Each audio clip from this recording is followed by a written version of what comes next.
اسلام نے عورت کو کیا مقام دیا؟ اسلام سے قبل عورتوں کا جو حیثیت تھی بدھ مت کے میں، ہندو مذہب میں، عیسائیت میں، ایران میں یا پھر عرب معاشرے میں، اس کا ہم نے دیکھا۔ اب ہم دیکھیں گے کہ اسلام میں عورت کا کیا مقام تھا، اسلام نے آ کر عورت کو کیا مقام جو تھا وہ عطا کیا۔ اسلام نے عورت کو نہایت اعلیٰ اور عرفہ معاشرتی مقام عطا کیا۔ اسلام میں دختر کشی کو نہ صرف حرام قرار دیا گیا بلکہ گھر میں بیٹی کے وجود کو بابرکت قرار دیا گیا۔ لڑکیوں کی پرورش اور تربیت کی بڑی فضیلت بیان کی گئی، یعنی اسلام نے عورت کو اتنا مقام دیا، دختر کشی یعنی بیٹیوں کو قتل کرنے کا جو عمل تھا اس کو حرام قرار دیا، اور بیٹی کو جو ہے وہ رحمت قرار دیا، گھر میں برکت کا جو تھا وہ باعث قرار دیا کہ اگر کسی گھر میں بیٹی ہے تو وہ اس کے لیے رحمت ہے، اس کے لیے باعث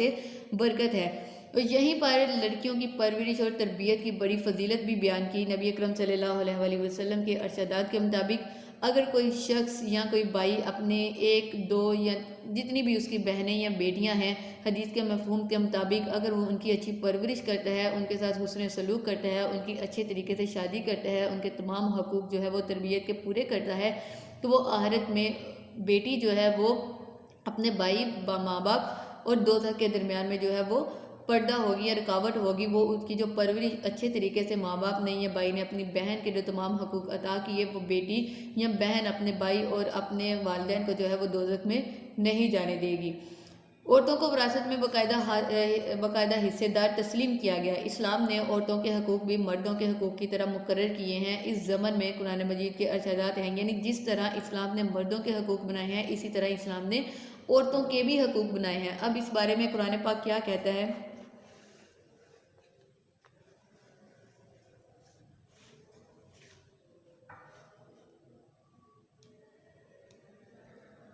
قرآن پاک میں اللہ تعالیٰ سورہ البقرہ آیت نمبر 288 ٹو 88 میں ارشاد کرتے ہیں، وَلَهُنَّ مِثْلُ الَّذِي عَلَيْهِنَّ بِالْمَعْرُوفِ، عورتوں کے بھی حقوق ہیں جیسے ان پر مردوں کے ہیں، یعنی جس طرح مردوں کے حقوق جو ہیں وہ مقرر کیے اسلام نے، اسی طرح عورتوں کے بھی حقوق بنائے۔ آیت نمبر سورہ النساء آیت نمبر 32 میں اللہ تعالیٰ بیان کرتے ہیں، وَلِلنِّسَاءِ نَصِيبٌ مِّمَّا اكْتَسَبْنَ، کہ جو کچھ انہوں نے کمایا اس میں عورتوں کا بھی حصہ ہے، یعنی مرد جو کچھ کماتے ہیں اس میں عورتوں کا بھی حصہ رکھا گیا ہے، یا جتنی بھی جائیداد ہے، جتنی بھی وراثت ہے اس میں عورتوں کا حصہ رکھا گیا۔ عورت کا حصہ کیوں رکھا گیا؟ کیونکہ اگر مرد جو ہے وہ دن بھر گھر سے باہر کماتا ہے تو عورت اس کے گھر کی حفاظت کرتی ہے، اس کے بچوں کی تربیت کرتی ہے اور اس کے گھر کی دیکھ بھال کرتی ہے۔ جب وہ گھر میں لوٹتا ہے تو اس کے آرام و سکون کے لیے اس کے انتظامات کرتی ہے، اس کے کھانے پینے، اس کے پہننے اوڑھنے کا جو ہے وہ خیال رکھتی ہے۔ تو اسی طرح مرد جو ہے اگر وہ گھر سے باہر کچھ کماتا ہے تو اس میں صرف مرد کا حق نہیں ہوگا بلکہ اس عورت کا بھی ہوگا جو کہ اس کے پیچھے سے اس کے گھر میں اس کے لیے تمام انتظامات کرتی ہے۔ سورہ النساء کی آیت نمبر 7 کا ترجمہ یہاں پر درج کیا گیا ہے کہ عورتوں کا بھی اس مال میں حصہ ہے جو ماں باپ اور رشتہ داروں نے چھوڑا، یعنی ماں باپ، بہن بھائیوں یا رشتہ داروں میں جس چیز کا بھی وراثت کا حق لگتا ہے، عورتوں کا بھی اس میں اسلام نے حق مقرر کیا۔ سورہ النحل آیت نمبر 97 میں اللہ تعالیٰ ارشاد فرماتے ہیں، من عامل صالحا من ذکر او انثی وہو مؤمن فلنحیینہ، کہ جو شخص بھی نیک عمل کرے گا خواہ وہ مرد ہو یا عورت اور وہ ہو مومن تو اسے ہم پاکیزہ زندگی بسر کرائیں گے۔ یعنی اللہ تعالیٰ نے یہاں پر یہ نہیں کہا کہ صرف مردوں کو جو ہے وہ ہم پاکیزہ زندگی عطا کریں گے یا مومن جو ہے وہ صرف مرد ہو سکتا ہے۔ اس آیت کریمہ کے مطابق اللہ تعالیٰ نے کہا کہ جو شخص بھی نیک عمل کرے گا چاہے وہ مرد ہو یا عورت، لیکن شرط کیا ہے مرد اور عورت کی کہ وہ مومن ہو۔ اگر وہ مومن ہے تو پھر اللہ تعالیٰ نے ارشاد فرمایا کہ ہم ان دونوں کو، یعنی مرد ہو یا مومن ہو لیکن عورت ہو لیکن وہ مومن ہوں گے تو ہم انہیں پاکیزہ زندگی بسر کرائیں گے۔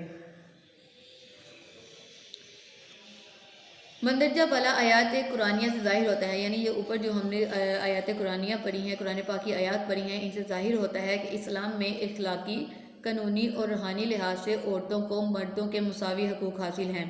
علاوہ ازیں، یعنی اس کے علاوہ اسلام میں عورت کو ماں، بہن اور بیٹی کی حیثیت میں عظیم مقام دیا گیا، تاہم انتظامی ضرورت کے پیش نظر مردوں کو کچھ فوقیت حاصل ہے۔ یعنی اللہ تعالیٰ نے عورت کو جو ہے اسلام کے ذریعے سے بہت اعلیٰ مرتبہ عطا کیا۔ اگر عورت ماں ہے تو اس کو جنت اس کے قدموں میں رکھ دی، اگر بہن ہے تو اس کو جو ہے وہ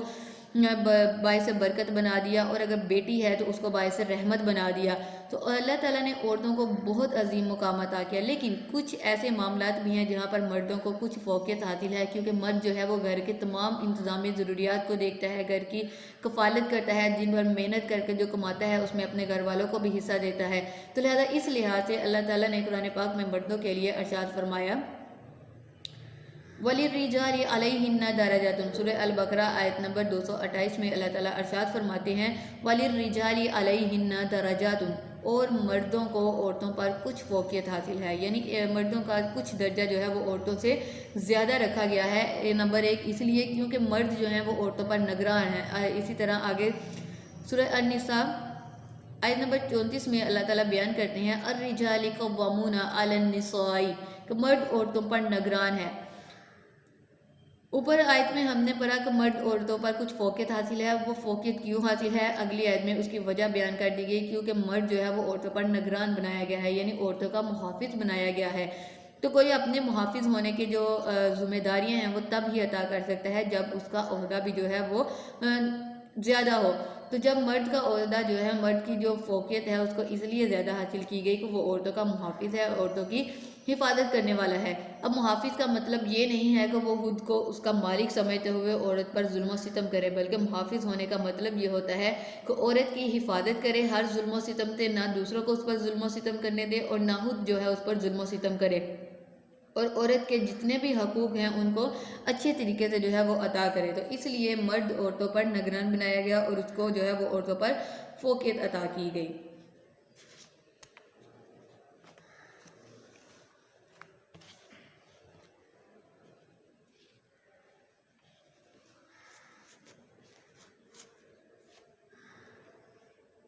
پیج نمبر 104 پہ ہم بات کریں گے بیوی کے حقوق۔ اس سے پہلے ہم نے بات کی تھی حقوق زوجین، یعنی ہم نے سب سے پہلے دیکھا کہ زوجین کیا ہوتے ہیں، زوجین سے مفہوم کیا ہے، اس کے بعد ہم نے اسلام سے قبل اور اسلام نے کیا عورت کو حیثیت دی اس کے بارے میں بیان کیا۔ اب ہم کیونکہ حقوق زوجین یعنی میاں اور بیوی دونوں کے حقوق کے بارے میں پڑھ رہے ہیں، تو یہاں پہلے ہم جو ہے وہ بیوی کے حقوق یعنی خاوند کے فرائض کے بارے میں ہم یہاں پر دیکھیں گے۔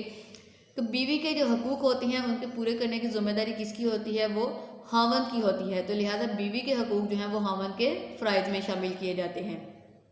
سب سے پہلے مہر یعنی حق مہر، کہ بیوی کا اہم حق جو ہے وہ حق مہر ہوتا ہے۔ مہر اس رقم کو کہتے ہیں جو حق زوجیت کے عوض بیوی کو دی جاتی ہے۔ اس کے لیے کوئی خاص رقم مقرر نہیں، بلکہ اس کا انحصار مرد کی استطاعت پر ہے۔ مہر کی ادائیگی ضروری ہے۔ اگر بیوی سارا مہر یا کچھ حصہ معاف کر دے تو اس کو اختیار ہے، مگر زبردستی اس سے معاف نہ کرایا جائے۔ یعنی بیوی کا سب سے پہلا حق، کیونکہ سب سے پہلا بیوی زوجین کا جو رشتہ بنتا ہے وہ نکاح کے ذریعے سے بنتا ہے، تو نکاح میں سب سے پہلے جو شرط ہوتی ہے وہ ہوتی ہے حق مہر کی۔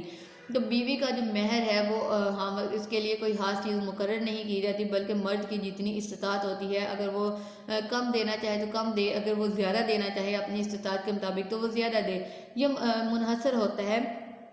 بیوی پر یا پھر مرد کی جتنی کمائی ہے اس پر، کہ مرد کتنا حق مہر ادا کرنا چاہتا ہے اور بیوی اس سے کتنا حق مہر جو ہے اس کا مطالبہ کرتی ہے یا وہ لینا چاہتی ہے۔ تو اس لیے جو سب سے پہلے حق زوجیت ہوتا ہے، یعنی بیوی کا جو سب سے پہلے حق ہوتا ہے وہ اس کا حق مہر ہوتا ہے۔ وہ چاہے تو خاوند اس کو اسی وقت ادا کر دے جب اس سے نکاح ہوا، یا پھر بیوی سے کچھ مہلت لے لے تاکہ وہ بعد میں اس کو ادا کر دے گا۔ لہذا وہ کبھی معاف نہیں ہوتا اس صورت میں کہ بیوی اگر خود چاہے تو اس کو معاف کر دے، اگر بیوی اس کو معاف نہ کرنا چاہے تو شوہر کو حق مہر جو ہے وہ ہر حال میں ادا کرنا پڑتا ہے۔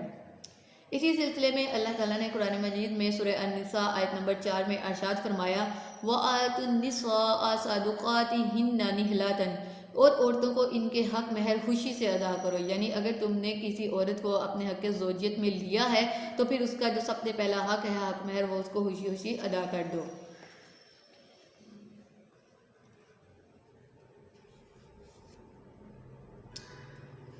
نیکسٹ سورہ النساء کی آیت نمبر 24 میں اللہ تعالیٰ بیان کرتے ہیں وَآتُوهُنَّ أُجُورَهُنَّ فَرِيضَةً، کہ ان کے مقرر شدہ مہر ادا کرو، یعنی نکاح کے وقت جتنا مہر مقرر کیا گیا تھا اتنا اس کو ادا کر دو۔ اگر بیوی چاہے تو اپنی مرضی سے اس میں سے کچھ حصہ یا سارا مہر معاف کرنا چاہے تو یہ بیوی پر منحصر ہے کہ بیوی جو ہے وہ اپنی مرضی سے معاف کر سکتی ہے۔ اگر کوئی شخص نکاح کے وقت مہر ادا کرنے کی نیت نہ کرے تو اس شخص کے بارے میں نبی کریم صلی اللہ علیہ وسلم نے فرمایا ایسا شخص زانی ہے، یعنی اگر کوئی شخص جو ہے وہ نکاح کے وقت مہر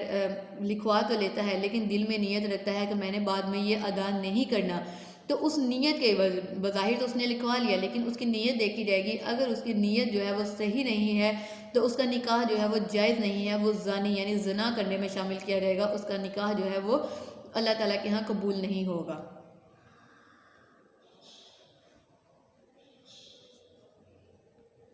پوائنٹ نمبر 2 میں نفقہ اور سکنی کا خرچہ اور رہائش۔ نفقہ یعنی خرچہ جو بیوی کے اخراجات ہوتے ہیں، اور سکن کہتے ہیں سکونت اختیار کرنا یعنی گھر میں قیام کرنا، تو اسی لیے نفقہ اور سکنی کا مطلب ہوا خرچہ اور رہائش۔ یہ بیوی کا حق ہے کہ خاوند اس کی رہائش اور ضروریات زندگی پوری کرے۔ قرآن مجید میں مرد کی فضیلت کا سبب یہی بیان ہوا ہے کہ وہ اپنا مال عورت پر خرچ کرتا ہے، یعنی ہم نے جو پڑھا کہ مرد کو جو ہے الرجال قوامون عورت کا نگران بنایا گیا ہے، اور عورتوں کو پر اسے فوقیت دی گئی ہے، وہ کس بنا پر دی گئی ہے؟ اسی بنا پر کہ وہ اپنا مال جو ہے وہ عورتوں پر خرچ کرتا ہے۔ چنانچہ اللہ تعالیٰ نے سورہ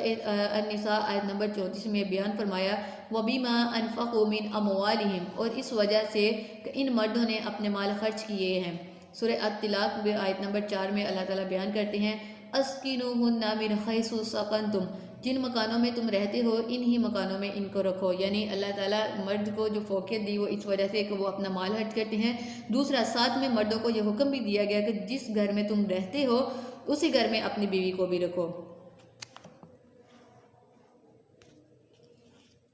حدیث مبارکہ میں ہے کہ ایک شخص نے نبی کریم صلی اللہ علیہ وسلم سے پوچھا یا رسول اللہ صلی اللہ علیہ وسلم، بیوی کا حق شوہر پر کیا ہے؟ آپ صلی اللہ علیہ وسلم نے فرمایا جو خود کھائے وہ اس کو کھلائے، جو خود پہنے وہ اس کو پہنائے۔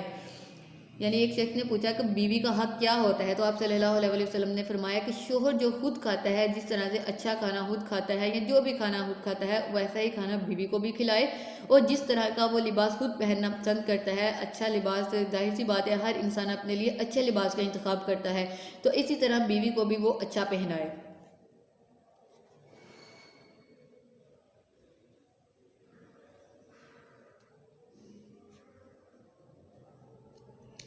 پوائنٹ نمبر 3 میں وہ بیان کرتے ہیں حسن سلوک کا۔ خاوند کا یہ فرض ہے کہ وہ بیوی کے ساتھ حسن سلوک سے پیش آئے۔ قرآن مجید کا حکم ہے وَعَاشِرُوهُنَّ بِالْمَعْرُوفِ، اور عورتوں کے ساتھ اچھے طریقے سے پیش آؤ۔ نبی کریم صلی اللہ علیہ وسلم کا فرمان مبارک ہے خیرکم خیرکم لأہلہ، کہ تم میں سے بہتر وہ ہے جو اپنی بیوی کے لیے بہتر ہے۔ حضور اکرم صلی اللہ علیہ وسلم نے فرمایا عورت کی پیدائش پسلی سے ہوئی ہے، تم اسے سیدھا نہیں کر سکتے، ہاں چاہو تو اس کی کجی کے ہوتے ہوئے اس سے فائدہ اٹھاؤ، اور اگر تم اسے سیدھا کرو گے تو وہ ٹوٹ جائے گی۔ یعنی حضور اکرم صلی اللہ علیہ وسلم نے یہاں پر نشاندہی کی اس بات کی کہ عورت کو جو تھا وہ حضرت آدم علیہ السلام کی، یعنی حضرت حوا کو دنیا کی سب سے پہلی جو عورت تھی ان کو حضرت آدم علیہ السلام کی پسلی سے پیدا کیا گیا، لہذا عورت کی پیدائش جو تھی وہ پسلی سے ہوئی، تو اس لیے اسے ہم سیدھا نہیں کر سکتے۔ اگر کیونکہ ہم اپنی پسلی کو دیکھیں تو پسلی کی جو ہڈیاں ہوتی ہیں وہ سیدھی نہیں ہوتی، وہ کرو میں ہوتی ہیں، تو اسی طرح نبی اکرم صلی اللہ علیہ وسلم نے کہا کہ اسے تم سیدھا کرنا چاہو گے تو وہ ٹوٹ جائے گی، جیسے ایک لکڑی ہوتی ہے اگر وہ تھوڑی سی کرو میں ہے، وہ فلیکسیبل نہیں ہے، کرو میں ہے، اگر ہم اسے سیدھا کرنے کی کوشش کرتے ہیں تو وہ ٹوٹ جاتی ہے۔ اسی طرح عورت کو اگر ہم سیدھا کرنے کی کوشش کریں گے تو وہ ٹوٹ جائے گی۔ تو سیدھا کرنے سے مراد یہ نہیں ہے کہ عورت پر ظلم و ستم کیا جائے تاکہ ہم اسے سیدھا کر رہے ہیں، بلکہ یہاں نبی اکرم صلی اللہ علیہ وسلم نے کہا کہ اس کی کجی کے ہوتے ہوئے اس سے فائدہ اٹھاؤ، کہ یعنی جس طرح وہ پتلی سے کرو کی شکل میں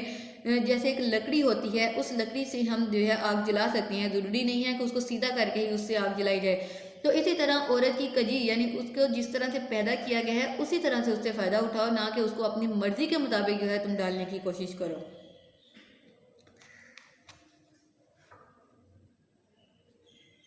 پوائنٹ نمبر 3 میں عدل اور انصاف کا۔ خاوند کا یہ فرض ہے کہ وہ بیوی کے تمام حقوق پورے ادا کرے، یہ عدل ہے۔ اگر ایک سے زائد بیویاں ہوں تو پھر اس عدل کی ضرورت اور بھی بڑھ جاتی ہے، بلکہ دوسری شادی عدل و انصاف کے ساتھ مشروط ہے۔ اللہ تعالیٰ کا فرمان ہے سورہ النساء آیت نمبر 3 میں اللہ تعالیٰ بیان کرتے ہیں فَإِنْ خِفْتُمْ أَلَّا تَعْدِلُوا فَوَاحِدَةً، پس اگر تمہیں خوف ہو کہ انصاف نہ کر سکو گے تو ایک پر ہی اکتفا کرو۔ یعنی سورہ النساء میں اللہ تعالیٰ بیان کرتی ہیں کہ اگر تمہیں ایک سے زیادہ عورتیں پسند آئیں تو تم دو دو تین تین یا چار چار یعنی 4 نکاح کی لمٹ رکھی گئی کہ اتنے تم نکاح کر سکتے ہو، لیکن اس کے ساتھ شرط کیا ہے کہ اگر ایک کے بعد دوسرا نکاح کرنا ہے تو اس میں کیا ہے تمہیں عدل کرنا پڑے گا۔ تو اگر تمہیں اس چیز کا خوف ہو کہ تم عدل نہیں کر سکو گے، دو بیویوں کے درمیان جو ہے وہ ایک جیسا رویہ نہیں رکھ سکو گے، ان کے اخراجات ایک جیسے نہیں کر سکو گے، تو پھر یہی بہتر ہے کہ تم ایک پر ہی اکتفا کرو۔ دوسرے مقام پر فرمایا تم ایک ہی طرف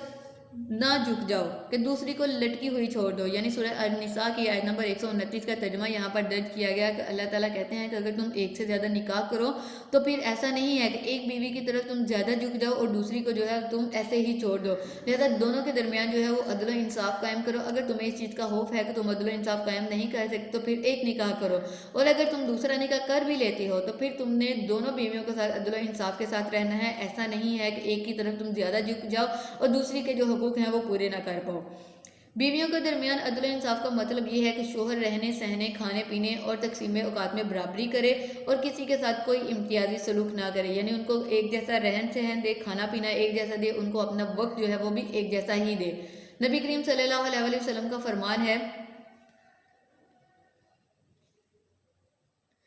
جو شخص بیویوں میں امتیاز رکھے گا، یعنی جو شخص بیویوں میں فرق کرے گا، قیامت کے دن اس کا نصف بدن ٹیڑھا ہوگا، یعنی اگر ایک سے زیادہ نکاح کرتا ہے اور وہ ان میں انصاف نہیں کرتا، عدل و انصاف نہیں رکھتا ان میں، تو پھر قیامت کے دن اس کی سزا کیا ہوگی کہ اس مرد کا جسم جو ہے وہ ٹیڑھا کر دیا جائے گا۔ تو لہٰذا آج کے دور میں ہمارا یہ جو ایک فیسینیٹ ہے یہاں پر کہ ایک سے زیادہ نکاح کا جو حق ہے مرد کو وہ اسلام نے دیا ہے، اور مرد بڑی دیدہ دلیری سے جو ہے اس حق کا استعمال کرتا ہے عورت کو یہ کہتے ہوئے کہ مجھے اسلام نے، میرے مذہب نے یہ حق دیا۔ تو یہاں پر مرد کے لیے یہ بات دیکھنا لازمی ہے کہ وہ حق جو ہے وہ کس صورت میں دیا گیا، اس صورت میں کہ تم عدل کرو۔ اگر تم عدل نہیں کرتے، ایک بیوی کے ساتھ اچھا سلوک نہیں کرتے، دوسری کے ساتھ بہت اچھا سلوک کرتے ہو، ان میں فرق کرتے ہو، تو پھر اس کی سزا بھی اللہ تعالیٰ نے یہاں پر بتا دی۔ نبی اکرم صلی اللہ علیہ وسلم نے کہ قیامت کے دن ایسا شخص جو کہ بیویوں میں ناانصافی کرے گا اس کا آدھا بدن جو ہے وہ ٹیڑھا کر دیا جائے گا۔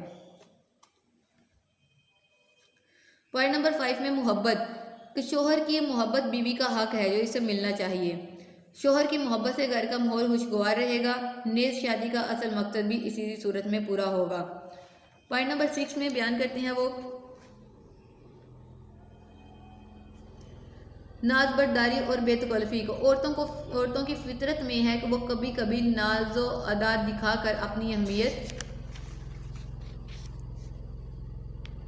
کو بتانا چاہتی ہیں، لہذا شوہر کا فرض ہے کہ وہ بیوی کی